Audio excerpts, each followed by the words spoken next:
Steve Mariucci in his usual Mondays with Mooch segment. How are you, Mooch? Good to see you. I'm good, Rich. I'm good. How come, walk me through how a coach doesn't remove him from the game. What do you think was going through Coughlin's mind watching that yesterday and not taking him aside personally? Of course, he knew that 3 personal foul penalties were called on Odell Beckham. You always know who's the penalty called on. But the coach doesn't see everything that we see watching the game, and we were watching it together, and we saw all those replays of the wrestling matches and the fights. But I will tell you, Rich, these things happen. You remember Deion Sanders and Andre Rison? It looked like a cage match. Yeah. These things happen on occasion, but that coach is not watching this.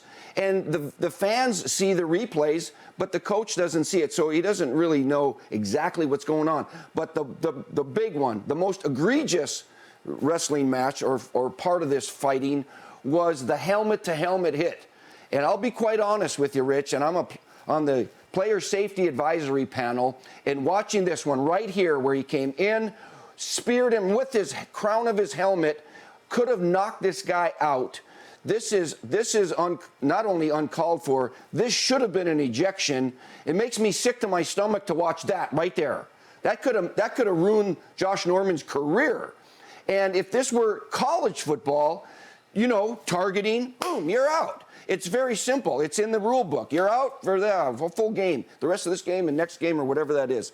So, but I don't know if Tom Coughlin saw that like we did. It shouldn't be a tough call. And Tom Coughlin, I love him to death. He's one of my favorite guys of all time. And he's a disciplinarian, you know that. But he was trying to win that game too. And I know he was torn.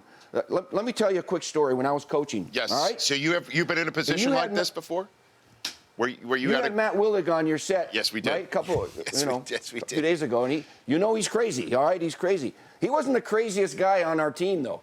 We had a guy named Kevin Gogan. Former Cowboy. Right? Yeah. Kevin Gogan played for me. Yeah. He was on Sports Illustrated cover with a guy's leg in his mouth. The dirtiest player in the National Football League. All right? So we're practicing, and there's fights in practice. You got a bunch of alpha males in heat weather. Yeah, it's just, they fight. So I got mad one time, and I said, all right, that's it. Any more fights out here in practice, you're going in. I'm kicking you off the practice field. If it happens in a game, you're going to be kicked out of the game, too. No more fighting. Sure enough, he gets in a fight during the Rams game, all right? Second series of the game. This is my first year. He gets in a fight. 15-yard penalty on Gogan. He's in the huddle.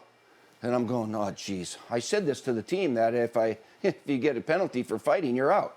I had to get him out of the game.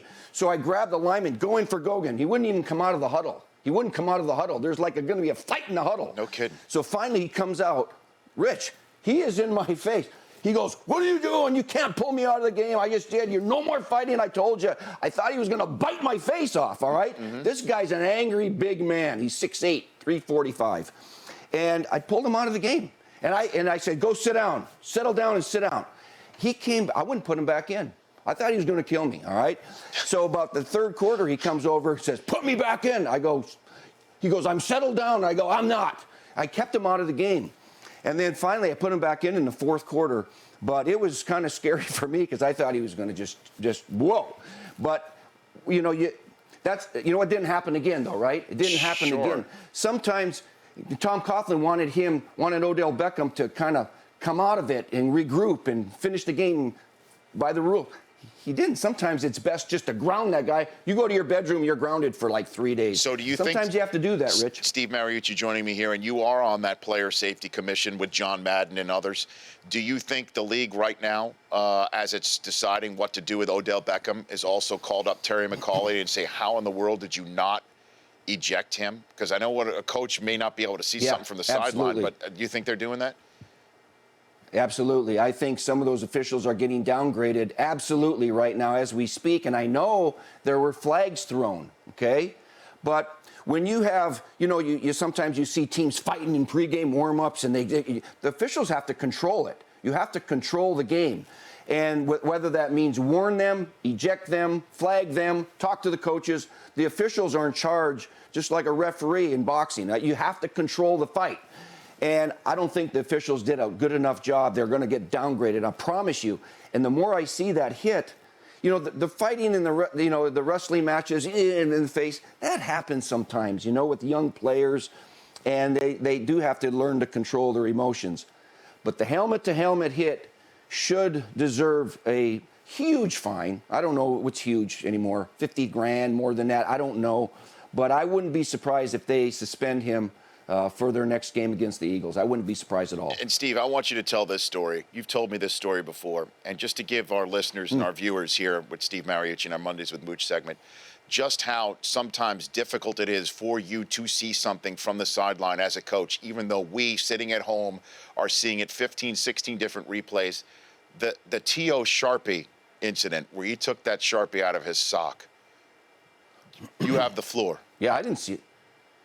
We went, you didn't up in see Seattle. It. That's the only way you can shut that crowd up is go touchdown pass and boom, game over. But I didn't see T.O. take that Sharpie out of his sock. I didn't learn until I had him on the bus on the way to the airplane to say, hey, where'd you get that Sharpie? He goes, I can't tell you, Coach. Anyway, because I was getting the two-point play personnel ready to go after that catch. Or, I'm always saying, go for one, go for two, right? What does the chart say? Right. I didn't see that. You're not looking at that.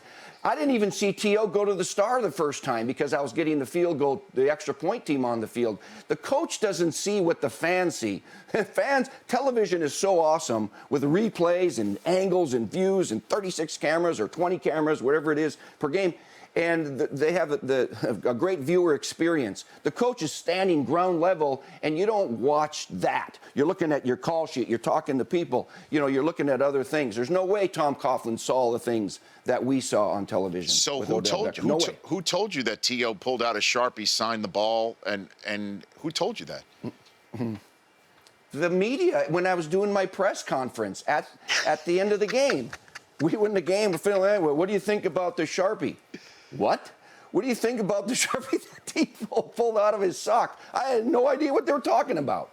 So I had to excuse the team off the bus. T.O., stay here. Mm-hmm. So we had a little conversation before we got on the airplane. Okay. Yeah, you don't see everything. No kidding. Steve Mariucci here in our Mondays with Mooch segment. I have so much more I want to hit. Let's take a break. We'll come back. We'll have a conversation with Steve Mariucci. I want to know how in the world we stop this Pittsburgh Steelers defense. And Aaron Rodgers seems to be dropping a lot of passive-aggressive hints from the podium about this offense and the way the plays are being called and the way that this offense's direction is going. And this is for a guy on a team that's clinched a playoff spot. They got a big game in Arizona coming up in a week's time. Steve Mariucci, our Mondays with Mooch segment. If you are on hold, we're going to take your phone calls. Deion Sanders is also still to come on this Odell Beckham, Josh Norman subject and more here on The Rich Eisen Show. This next game has value. After that, these are players. These guys want to play. So, as Joe asked earlier, is there a fine line? There probably is, but that's to be decided. When we get to the next game, we'll decide that. I mean, if the game has value, obviously there's no issue. But until we get to that game, we'll cross that bridge.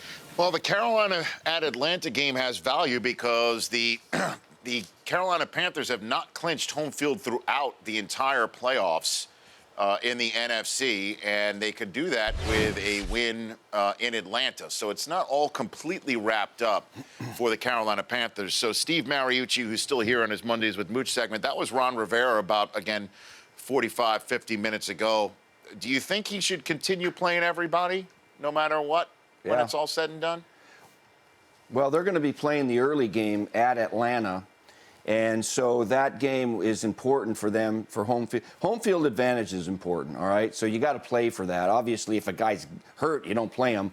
But the Cardinals will play Green Bay at home after they're done. Mm-hmm. So they don't know the results of that game. So they're going to play. The decision will be for the Tampa Bay game later on if they've got things wrapped up. And so what would you do? Were you ever in that situation where you had to figure that out? Or? Yeah, well, not undefeated. I had home field advantage with the 49ers. We were 13-2. And so anybody that was hurt didn't play. And I told Steve Young and a couple guys, all right, if you're going to play one series, because they all want to play. Believe me, they all want to play. I said, you're getting one series and you're out. So we went down and scored. I took them out. and then the Seattle Seahawks proceeded to beat us 30-some to 6 or 3 or 7. I can't remember. There's one score. And that's when I got my first death threat. Yeah, that's right. That's right. Tell me about that. You told me that story before, but you got death threats because we had home field advantage wrapped up. Had we been 15-0, that might be a different story because now history is included in that whole scenario. 13-2, no, it's an easier decision when you're 13-2. I think they got it. You just rest them. Steve, they have to do it. They have to do it. Typical. They have to do it. Their mantra can't be keep pounding and then say, well, we're going to stop pounding. We're going to stop pounding because we want to make sure you're not going to get a pounding in time for a game that's 2 weeks from now, and then they'll live the rest of their lives 15-1 maybe. How can you possibly do that? How can you possibly do that? You can. We saw the Colts do it. But listen, Rich, the most important thing is to win the Super Bowl, right? We all know that. And Cam Newton before the season started, Cam Newton took more than 200 more hits than the next closest quarterback. Now, he's a big man, all right? He's huge. He's bigger than all the linebackers in the league.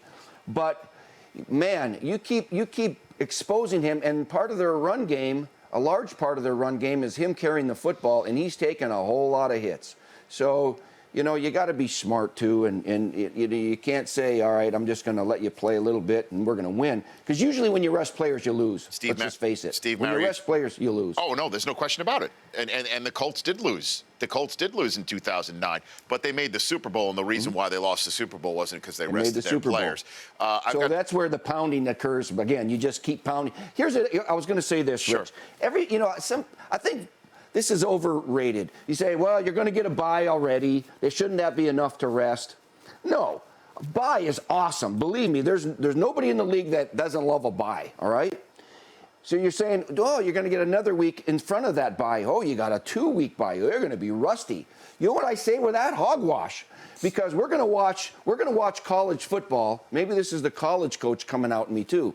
We're going to watch college football with all these New Year's Day bowl games, and we're going to watch teams play in the championship games that have 40 days off. And you know what? They're not rusty. They come out and they play great because they're fresh and they're practiced up and they're ready for these games. They ain't rusty.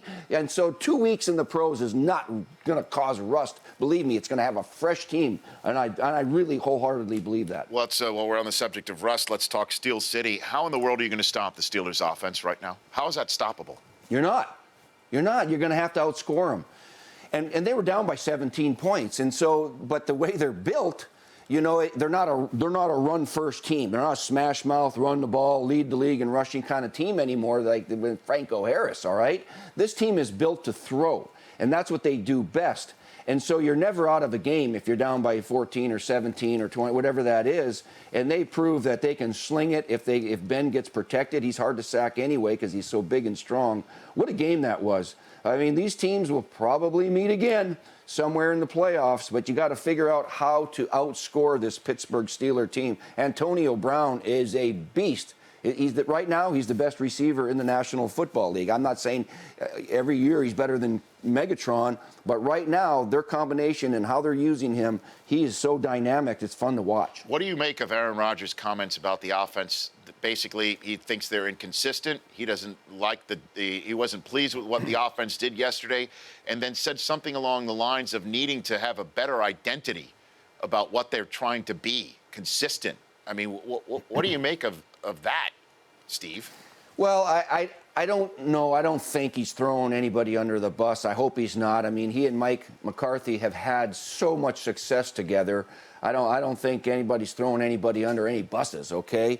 But I sense a little bit, I don't know if the word's frustration, but Aaron Rodgers has been so great that he wants to always be great. He wants to always play great.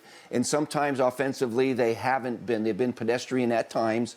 Let's face it, without Jordy Nelson, they're a little bit different of a team. But he's saying that they don't have a clear hit. He says, quote unquote, we don't really have a clear-cut direction. Isn't that a shot at the coach? Wouldn't you take that as a shot if you were the coach, Steve? I suppose you would, but I think the coach is trying to find out what they do best. I mean, it used to be we're going to throw first and we're going to complete passes, and his passer rating is higher than anybody that's ever played. So their identity was to throw it, so efficiently.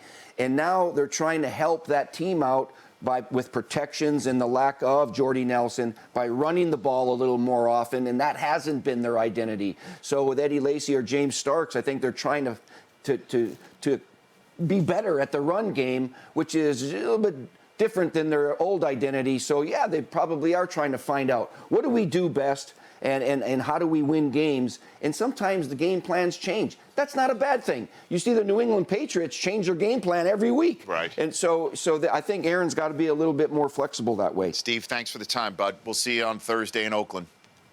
I'll see you on Thursday. You got it. Looking forward to it, You Rich. bet. That's Steve Mariucci. Thursday Night Football's in Oakland for the Chargers and the Raiders. The Rich Eisen Show, weekdays at noon Eastern. On Audience.